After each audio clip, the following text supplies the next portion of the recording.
We're about to explore a truly disturbing tale, the tragic murder of a young groom just after marrying a 75-year-old bride.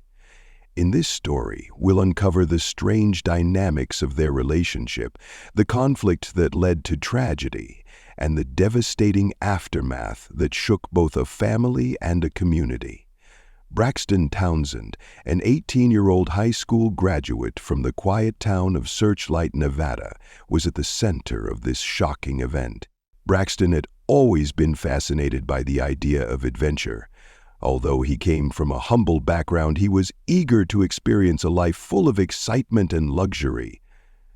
Those who knew him often described Braxton as a laid-back young man with a natural charm and an infectious personality. Friends and family remember how he often talked about wanting to break free from his everyday life and chase something much more extraordinary. Braxton's dreams started to come true when he crossed paths with Pat Braun. They met at a glamorous charity event in Las Vegas, where Braxton worked as a waiter. Pat, a 75-year-old transgender millionaire, had recently transitioned and was known for her luxurious lifestyle and confident, larger-than-life personality. Braxton was immediately drawn to Pat's confidence and the lifestyle she embodied. They formed an unexpected bond, and Pat soon took Braxton under her wing, showing him a world he had only dreamed of. For the first time, he found himself surrounded by designer clothes, fine dining, and exclusive parties. With each new experience, Braxton became more excited about the life ahead, feeling like he had found the opportunity to live the way he'd always dreamed. Not long after they met, Pat proposed to him, and despite their age difference, Braxton eagerly accepted. Friends observed that Braxton viewed Pat as his gateway to a fresh start, imagining a future where money and limitations were no longer a concern. The news of their engagement quickly spread through Seven Hills, the gated community in Henderson, Nevada. Neighbors had mixed reactions. Some were doubtful about Braxton's intentions, while others admired Pat's boldness. As their wedding date in February 2019 drew near, Braxton became increasingly caught up in the excitement. Braxton spent days choosing the perfect tuxedo, even sharing his options with friends on social media. Pat spared no expense, booking an elegant venue and organizing a designer cake along with high-end catering. However, in the days leading up to the wedding, Braxton began to show signs of anxiety. Friends observed that Braxton was quieter than usual, though he dismissed their worries. It seemed like he was grappling with doubts about the life he was about to enter and the responsibilities it would bring. In private, Braxton opened up to a few close friends, expressing uncertainty about marrying someone much older, especially someone with such a strong and demanding personality. He couldn't ignore the sense of gratitude he felt toward Pat for giving him a chance at a life he had once only imagined. As the wedding day approached, Braxton tried to set aside his uncertainties, focusing on embracing the life he thought he had always wanted. In just a few days, he would be entering a marriage that promised wealth and comfort, though it was something Nikoski never saw coming. He couldn't ignore the sense of gratitude he felt toward Pat for giving him a chance at a life he had once only imagined. As the wedding day approached, Braxton tried to set aside his uncertainties, focusing on embracing the life he thought he had always wanted. In just a few days, he would be entering a marriage that promised wealth and comfort, though it was something Nikoski never saw coming. As Maria went about her day in the sprawling mansion, she couldn't help but notice that Braxton's things were left untouched, and Pat was behaving strangely distant. On the morning of February 27th, she walked into the kitchen and immediately smelled something off near the sink. Curiosity piqued, she leaned in closer and spotted what appeared to be dark stains in the drain. At first, Maria thought it might just be leftover food, but a feeling of unease lingered. Concerned by Pat's lack of explanation about Braxton's disappearance, she made the decision to call the police. Her voice trembled as she told the dispatcher what she had found. Maria explained that her feelings were a blend of fear and discomfort, sensing that something terrible had occurred. When the police arrived at the Seven Hills gated community, they took her report seriously without hesitation. The normally peaceful neighborhood, which seldom saw much police presence, soon caught the attention of curious neighbors who noticed the unusual activity. Investigators arrived in marked patrol cars, attracting the attention of residents who recognized Pat Braun as a familiar face in the neighborhood. Within moments, the officers entered the kitchen and immediately detected the odor Maria had mentioned. As they inspected the area, they noticed faint, suspicious residue leading away from the sink, raising even more concerns. As they examined the drain more closely, the investigators started to suspect that this was no ordinary missing persons case. Their concerns grew when forensic experts arrived and began collecting samples from the drain for analysis. What started as a simple inquiry soon escalated into one of the most unsettling investigations the community had ever witnessed, sparking widespread fear about what had truly happened to Braxton. When detectives Mark Ellison and Tajiana Pruitt from the Henderson Police arrived at the upscale gated community, they immediately realized this was no typical call. The mansion where 18-year-old Braxton Townsend had been living with 75-year-old Pat Braun appeared unusually still, despite several luxury cars parked in the driveway. The modern home, with its soaring ceilings and expansive glass windows, felt more like a crime scene than a peaceful residence in that moment. Detectives Ellison and Pruitt, both seasoned veterans, were known for their calm and methodical approach to even the toughest cases.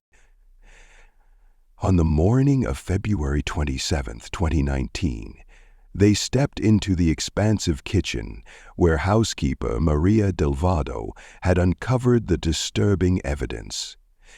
The odor Maria had reported was faint, but still present, and an unusual dark residue marred the sink and drain, immediately raising their suspicions. The forensic team arrived shortly after and began meticulously documenting the scene, capturing detailed photographs of every corner of the kitchen with high-powered cameras. They swabbed the sink area and collected samples from the drain.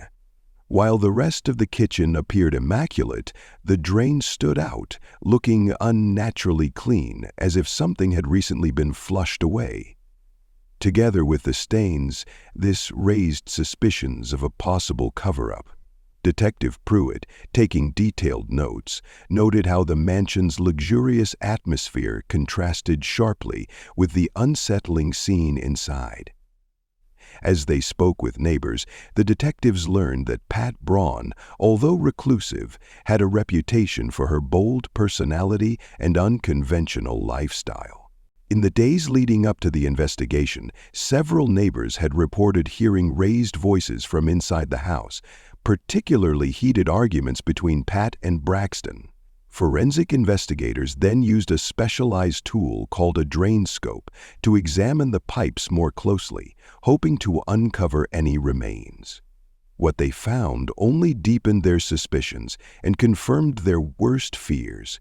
Small bone fragments and traces of tissue were discovered and later confirmed to match Braxton's DNA. Although the garbage disposal had likely shredded much of the evidence, enough remained to reveal the chilling truth.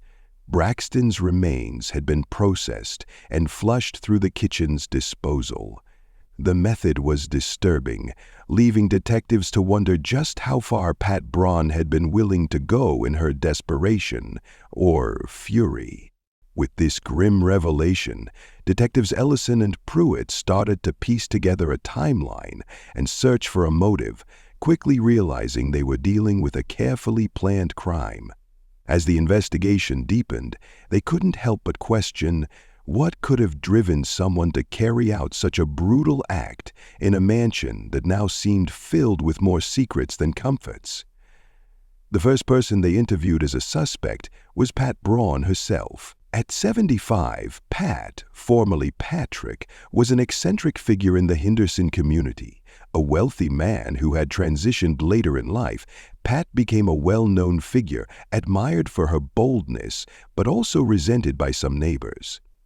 However, after Braxton Townsend's disappearance, her typically strong and confident demeanor seemed to falter, revealing a side of her that had never been seen before. The police observed that Pat, usually seen in high-end designer clothes and known for hosting lavish dinners for her close circle, now appeared unusually subdued. In early March 2019, detectives Mark Ellison and Tatiana Pruitt brought Pat into the Henderson Police Department for a formal interview. Seated in a small, sterile interrogation room, Pat seemed visibly rattled, her composure slipping as the questioning began. Pat firmly denied any involvement in Braxton's death, insisting that her relationship with him had been misunderstood. She explained that she had taken Braxton in with the intention of rescuing him from his small-town life in Searchlight, Nevada, offering him a life of luxury in exchange for his companionship and sexual attention. Pat detailed how she and Braxton had met at an upscale event in Las Vegas, with Braxton being captivated by her tales of wealth and excitement. Within a month, she said, they were engaged, and Pat spared no expense, buying him a gold Rolex, designer suits, and other lavish gifts. To help him adjust to his new life, however, Pat acknowledged that their relationship had recently begun to sour. Friends of the couple confirmed that despite the glamour, their marriage was filled with constant arguments. Neighbors recalled hearing loud confrontations coming from the mansion, some of which included threats. As the detectives continued their questioning, Pat's frustration began to mount, her calm demeanor slipping as tension grew in the room. Pat told the detectives that she felt used by Braxton, insisting that he was only after her money. She believed he was planning to leave her and possibly take some of her wealth with him, which enraged her. Pat also hinted at suspicions about Braxton's loyalty, suggesting he had been in contact with her former financial advisor, Robert "Bobby" Michelson, a man with whom she shared a long and complicated history. As the detectives pressed further, they observed Pat's demeanor shift from defensive to cold and distant. When they directly asked her if she had harmed Braxton, she scoffed and maintained her innocence, but avoided making eye contact. She cryptically suggested that if Braxton had crossed any lines, he would have to face the consequences for betraying her. Though vague, Pat's statement hinted at a deep sense of ownership over Braxton, something that may have driven her to take extreme measures. As the interview concluded, Detective Pruitt made a note in her report, observing that Pat's responses, while not a confession, carried an unsettling weight. Her words seemed to reveal a chilling truth about her young husband. With growing suspicion, the police left, knowing they needed to investigate Pat further to uncover the truth behind Braxton's disappearance. The next person of interest was Robert "Bobby" Michelson, 45, Pat Braun's former financial advisor and longtime ex-lover. Having shared both a personal and professional history with Pat, Bobby had been a significant figure in her life for decades. Bobby and Pat had met when he was just 20, starting a love affair that spanned years. Initially Pat's lover, then later Patrick's, Bobby eventually became her financial advisor after their romantic relationship ended. He worked tirelessly to grow her fortune, but after Pat married Braxton, Bobby was abruptly let go, cut off from both his personal and professional ties with her. Rumors had circulated that Pat suspected Bobby of double-dealing with her finances, though no formal charges were ever filed. By early March 2019, detectives Mark Ellison and Tatiana Pruitt had gathered enough evidence to bring Bobby in for questioning. When he arrived at the Henderson Police Department, he appeared tense but composed, dressed in a sharp Hugo Boss suit, as though trying to assert that he was still the professional he had once been. As Bobby sat across from the detectives, a complex mix of emotions quickly became apparent. He admitted to feeling hurt and betrayed by Pat's abrupt decision to fire him, insisting she had turned on him without reason, favoring her younger husband, Braxton. As the questioning continued, Bobby's contempt for Braxton surfaced, with him openly expressing his disdain for the young man. Bobby described Braxton as someone who had exploited Pat's wealth and vulnerability, claiming he had tried to warn her that Braxton was only after her money. However, Pat had refused to listen, dismissing his concerns. As Bobby spoke, his frustration was palpable, though he made an effort to keep his emotions under control. When asked about any contact with Braxton, Bobby hesitated before admitting that they had crossed paths on more than one occasion. He explained that Braxton had approached him, expressing dissatisfaction with the marriage and seeking advice on how to escape it. Though Bobby didn't go into detail, he hinted that he had tried to discourage Braxton from leaving Pat, suggesting that he had advised against it. As the interview progressed, detectives noticed Bobby's tone growing more defensive. When asked directly about Braxton's disappearance, he raised his hands in protest, adamantly insisting that he had nothing to do with it. However, as the questioning became more intense, his responses grew shorter and more evasive, revealing a shift in his demeanor. Bobby insisted that he wasn't a violent person and suggested the detectives focus on other suspects rather than wasting time on him. As the interview came to a close, the detectives were left with a clearer understanding of Bobby's potential motives. He seemed deeply scorned and overlooked after Pat's marriage to Braxton, and with his career as her financial advisor now ended, it was clear he harbored resentment. Bobby believed he had been loyal to Pat only to be discarded for a younger partner. Detective Pruitt observed that Bobby's deep resentment could, in some cases, lead to drastic actions, especially after his years of devotion to Pat. As Bobby left the station, visibly angry and insisting on his innocence, his answers left detectives questioning whether his bitterness toward Braxton had pushed him to violence, or if he was simply a disgruntled former advisor caught in a web of shifting loyalties and motives. Then, in mid-March 2019, just as the detectives were struggling to find conclusive evidence, a shocking twist surfaced. The weather in Henderson, Nevada was typical, dry and warm with only a few wispy clouds in the sky. As investigators returned to the mansion for one final search, hoping to find something they had overlooked. During a routine sweep of the bathroom, Detective Tatiana Pruitt noticed something unusual beneath a loose floor tile near the vanity. Beneath the loose tile, Detective Pruitt discovered a small, leather-bound notebook wedged in a way that suggested it had been hidden in a hurry. As she flipped through the pages, she realized it was Braxton's personal journal. The entries inside provided an intimate look into his life with Pat Braun, revealing his growing disillusionment with the marriage and his sense of being trapped in a situation he no longer wanted. Braxton's journal entries revealed his mounting fear of Pat's controlling behavior. He described her as becoming more possessive, restricting his independence and making him feel trapped. In addition to his emotional distress, Braxton openly expressed his discomfort and revulsion about their intimate relationship, particularly his feelings of unease with Pat's transition, which complicated their sexual encounters. One of the final entries in Braxton's journal was especially revealing. He mentioned a plan to escape, stating his intention to leave Pat and take a significant amount of money with him. Braxton also noted that he had already confided in someone he believed he could trust, Bobby Michelson, Pat's ex-advisor and former lover, about his plan. Realizing the importance of the journal, Detective Mark Ellison called in forensics to examine the pages for fingerprints or any other clues.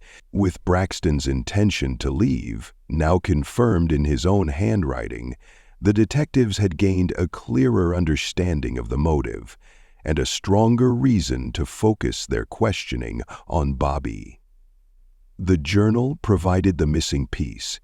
It was clear that Braxton had seen Pat's wealth as his ticket to a new life, but at a personal cost he hadn't anticipated.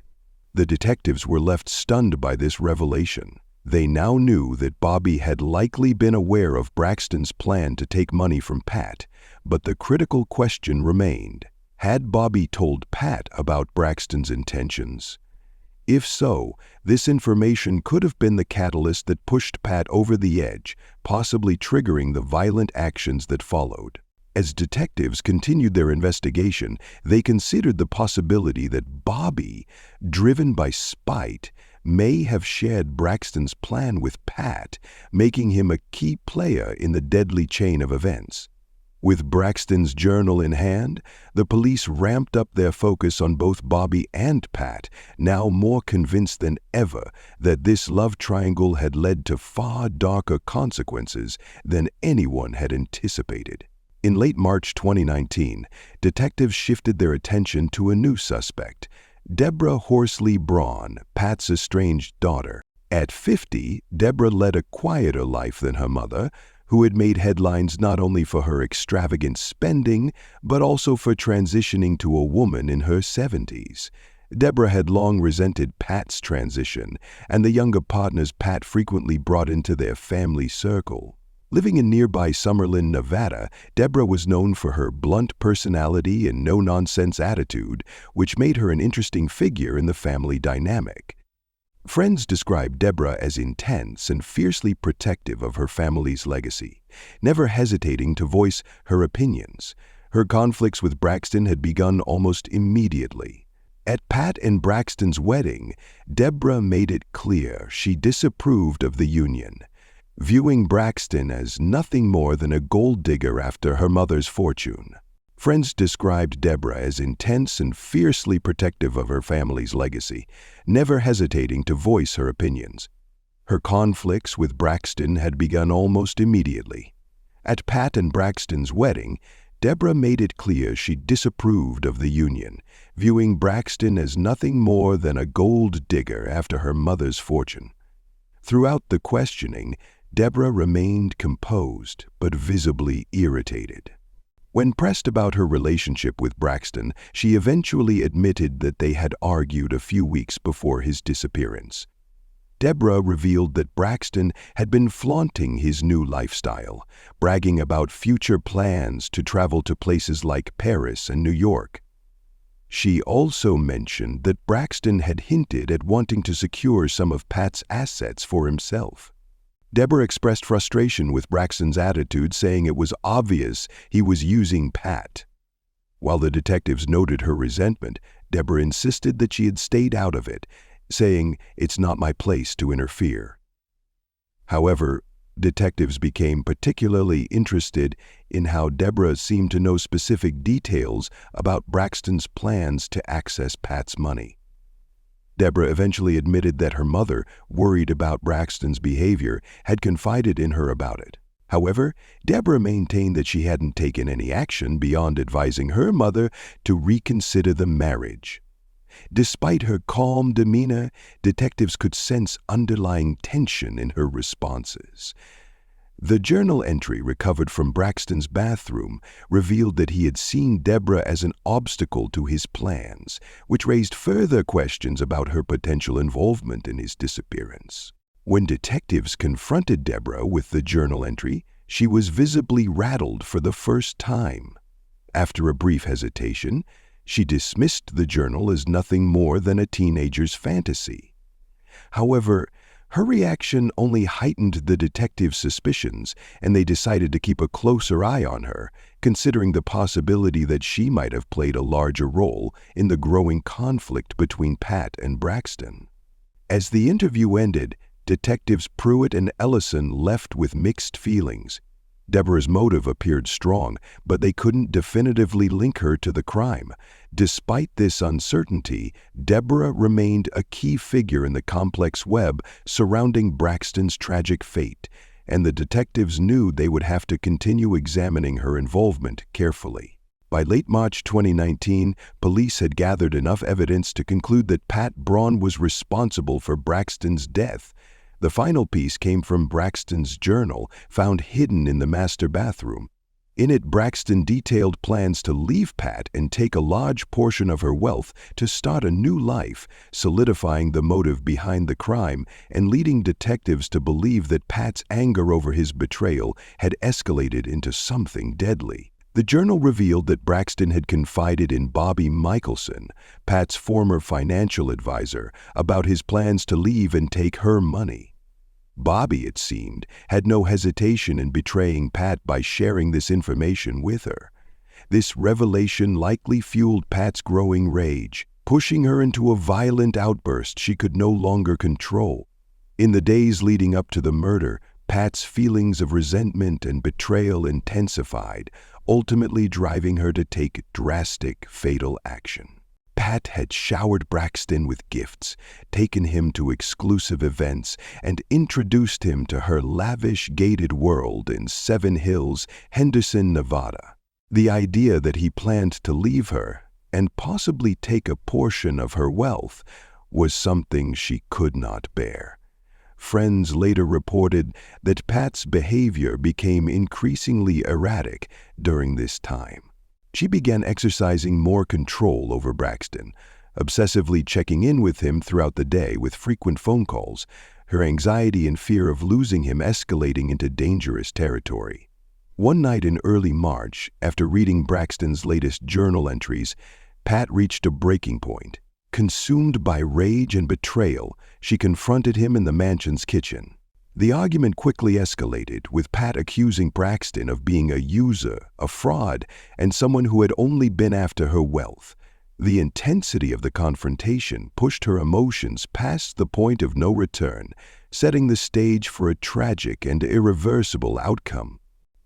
One night in early March, after reading Braxton's latest journal entries, Pat reached a breaking point. Consumed by rage and betrayal, she confronted him in the mansion's kitchen. The argument quickly escalated, with Pat accusing Braxton of being a user, a fraud, and someone who had only been after her wealth. The intensity of the confrontation pushed her emotions past the point of no return, setting the stage for a tragic and irreversible outcome. In her mind, Pat believed she had protected both her dignity and fortune from Braxton's betrayal. She convinced herself that by taking control, she had stopped him from using her any further. After the heated confrontation, she meticulously cleaned the kitchen, carefully disposing of any trace of Braxton's remains. Her actions reflected a chilling sense of calculated control as she tried to erase all evidence of the horrific crime she had just committed. But detectives weren't fooled by the absence of a body. After analyzing remnants recovered from the garbage disposal and connecting the journal entries to Pat's increasingly obsessive behavior, they began to piece the puzzle together. Surveillance footage from local stores revealed that Pat had purchased cleaning supplies and heavy-duty garbage bags just days before Braxton's disappearance, further corroborating their growing suspicions. This evidence pointed to Pat's deliberate attempt to cover her tracks, solidifying the case against her. For detectives Tatiana Pruitt and Mark Ellison, the evidence was irrefutable. On March 29, they arrived at Pat's mansion to make the arrest. When Pat answered the door, she greeted them with a composed smile, but that expression quickly faded as they placed her in handcuffs. Her face turned pale, and in that moment, it was clear she understood the gravity of the situation. Her carefully constructed world was unraveling. At first, Pat remained silent, her composure intact, but as the officers led her to the police car, her calm demeanor shattered. Witnesses described her as visibly shocked, almost as if she couldn't believe her meticulously executed plan had unraveled. Braxton's family, though devastated by the loss, felt a sense of relief, knowing that justice had been served. They expressed their gratitude to the police, who had worked tirelessly to bring the truth to light and ensure Braxton's memory was honored. They held a small memorial for Braxton, mourning the young man whose dreams had been cut short by the very woman who had promised him a life of luxury. As for Pat, she was left to face the consequences of her actions. Once a wealthy socialite, now a criminal awaiting trial. In late January 2020, Pat Braun's defense team introduced an unusual strategy during her trial, known as the transgender defense. This approach aimed to frame Pat's actions within the context of her personal struggles with identity and the stress that came with her transition. However, the prosecution quickly countered, arguing that Pat's motives were driven by greed and possessiveness, not the struggles of her transition. The case became a public spectacle, drawing attention to the complex issues surrounding identity, power, and control. Her lawyer, Alexander Grant, 56, a well-known defense attorney with a reputation for using unconventional tactics, argued that Pat's recent transition had caused significant psychological distress. Grant claimed that Pat was overwhelmed by feelings of rejection and betrayal, which were heightened by her vulnerability as a transgender woman. He contended that Pat's decision to kill Braxton was not a carefully planned act, but rather an emotional outburst driven by her fear of abandonment and the pressure of her changing identity. This argument, although controversial, resonated with some members of the jury, raising questions about how identity and mental health might influence behavior in extreme circumstances. The prosecution, however, pushed back firmly, emphasizing that Pat's actions were fueled by greed, manipulation, and a deep sense of entitlement. They painted her as someone who was not emotionally destabilized, but rather someone who sought to maintain control over Braxton and over the wealth she had accumulated. As the trial continued, both sides presented compelling arguments, but it was clear that the jury's decision would hinge on how they interpreted Pat's actions and the motivations behind them. The prosecution, led by 52-year-old state attorney Liam Michaelsbung, argued that Pat had carefully planned Braxton's murder. He pointed to her history of possessive control over him and the deliberate way she disposed of his remains. Known for his clear and direct style, Michaels presented evidence of Pat's increasingly erratic behavior in the days before Braxton's death. He referenced surveillance footage and Braxton's journal entries as proof of Pat's obsessive need for control. Michaels urged the jury to focus on the tragic loss of Braxton's life and the brutal nature of his death, rejecting Pat's defense as an attempt to avoid taking full responsibility for her actions. Despite Michaels' efforts, Pat's defense managed to win some sympathy from a few jury members, resulting in a lesser charge. On January 30th, the jury convicted Pat of manslaughter instead of first-degree murder. She was sentenced to 15 years in prison, with the possibility of parole after serving 8 years. When the verdict was announced, Pat appeared both relieved and visibly shaken. She showed no signs of remorse, continuing to claim that her actions were driven by feelings of manipulation and abandonment, an argument her defense lawyer had emphasized during the trial. The reduced sentence left Braxton's family heartbroken, as they felt the justice they had hoped for had not been fully achieved. Braxton's mother, Andrea Townsend, called the verdict a travesty, expressing that the court had downplayed the value of her son's life. Friends and members of the community echoed her frustration, unable to understand how such a brutal crime could lead to a reduced sentence. As Pat was escorted out of the courtroom, her expression remained cold and unmoved. Those close to Pat reported that she felt vindicated by the verdict, interpreting the reduced sentence as a validation of her belief that Braxton had betrayed her. For many, however, the trial left a sense of lingering injustice, marking a bittersweet and unresolved end to a tragedy that had shaken Henderson and far beyond. After the trial, Pat's life took a dramatic turn. Sentenced to 15 years for manslaughter, Pat was transferred to the Florence McClure Women's Correctional Center in Las Vegas. The facility, known for its high security, housed many women convicted of serious crimes. Pat was forced to adapt to prison life, where her once lavish existence was replaced by a rigid daily routine, strict schedules, and a significant loss of freedom.